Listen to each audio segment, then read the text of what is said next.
Okay, so today what we're going to talk about is the fundamental theorem of algebra. What we're about to do is put the fun back into algebra, right, so to speak. So let's first define what the fundamental theorem of algebra says. So the fundamental theorem of, make sure I spell theorem right, of algebra says this. If we have a polynomial, let's call it f of x. So let's say f of x is a polynomial, right? Many terms. And it has a degree, let's call it n. And we're going to say where n has to be greater than 0. Then what we can say is our f of x has n zeros. Remember, zeros are your x-intercepts. So remember, these are aka your solutions. These are x-intercepts. Okay? And they're in the complex number system. So that means that we're talking about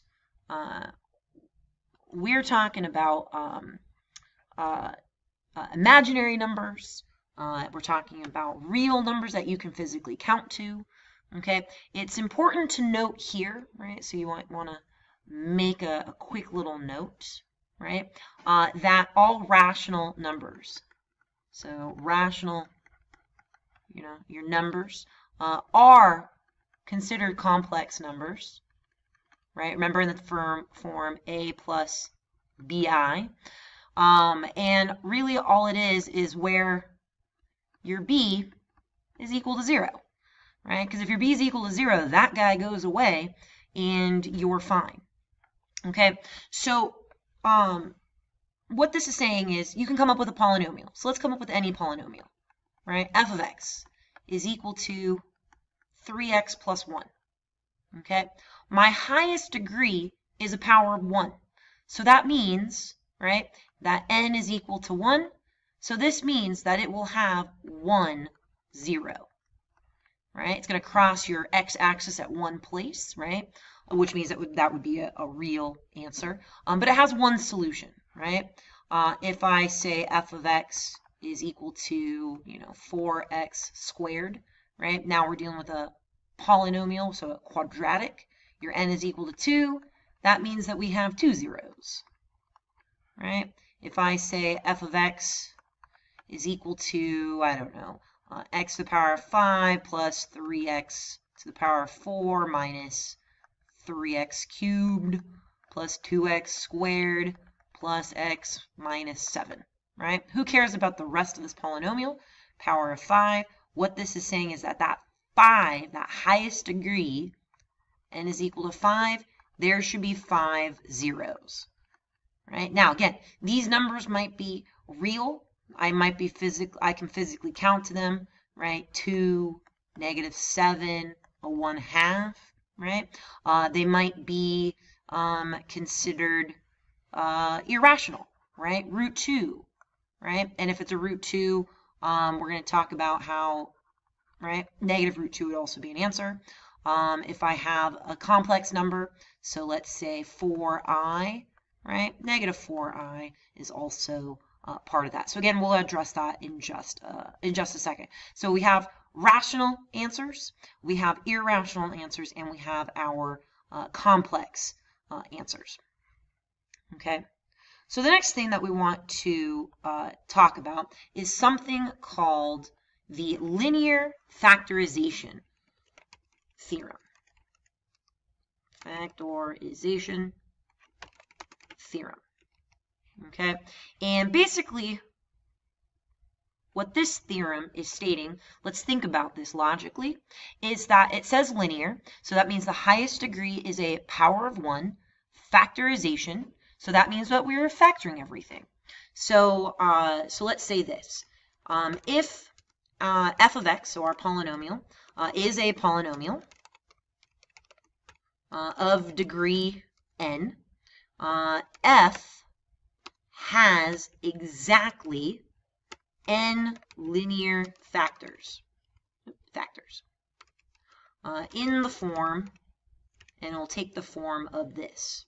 So it'll look like this. F of x is equal to our leading coefficient, so a, and let's see if I can do a subscript here. It does not look like I can do a subscript, so I'm just going to write capital A and then a little n next to it. X minus C1, so that'll be our first term. And actually, you know what I'm going to do? Is I'm going to write this out by hand. So it'll look like this. Let's take this.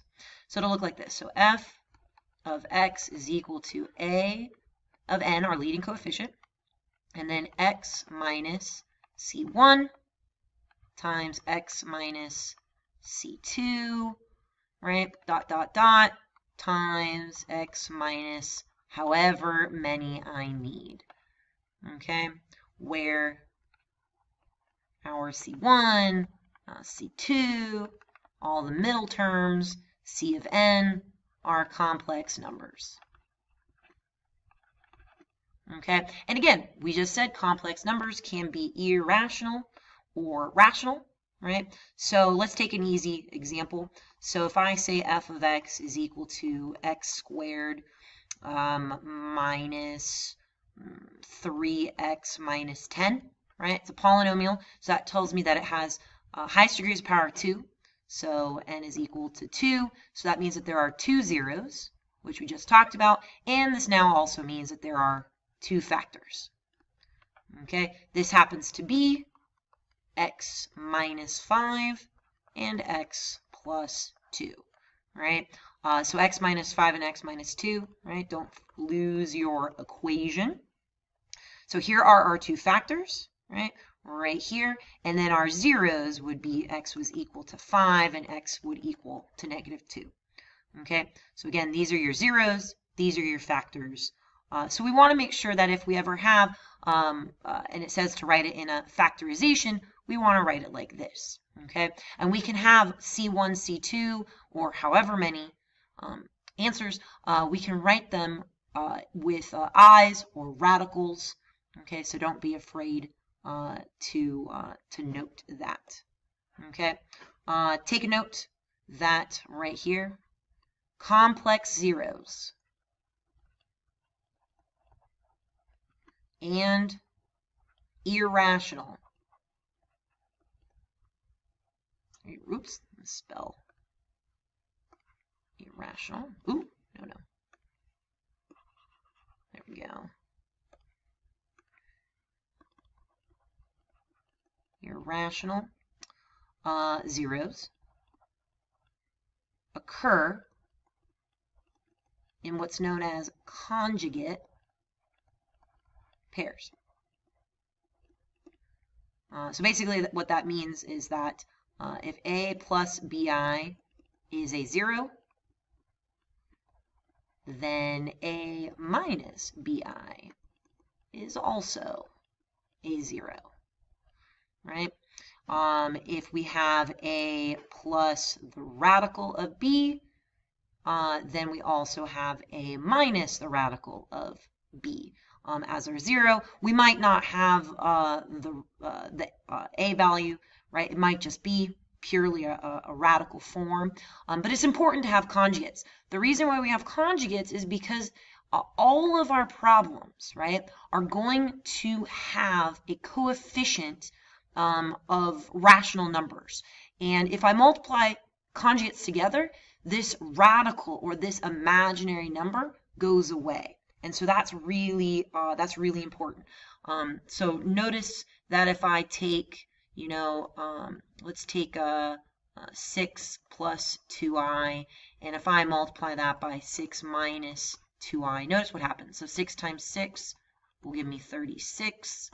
This will be minus 12i plus 12i minus 4i squared. So notice it's kind of like difference of squares. Your middle terms go away. So 36 minus 4, remember what I squared is, it's negative 1. So that turns into 36 plus 4. And notice that it just turns into a number, right? A rational answer. Same thing happens if I had, 2 plus root 4. Let's not use root 4 because root 4 is an actual answer that I can simplify let's go root 3. 2 minus root 3. Okay, so this will become 4 minus 2 root 3 plus 2 root 3, and then minus root 9. Again, notice right here what happens. Those guys cancel out, and you are left with 4 minus 3, which turns out to be 1. Okay, so that's the main idea around the fundamental theorem of algebra and linear factorization. On the next video, we're going to get into our examples, so stay tuned.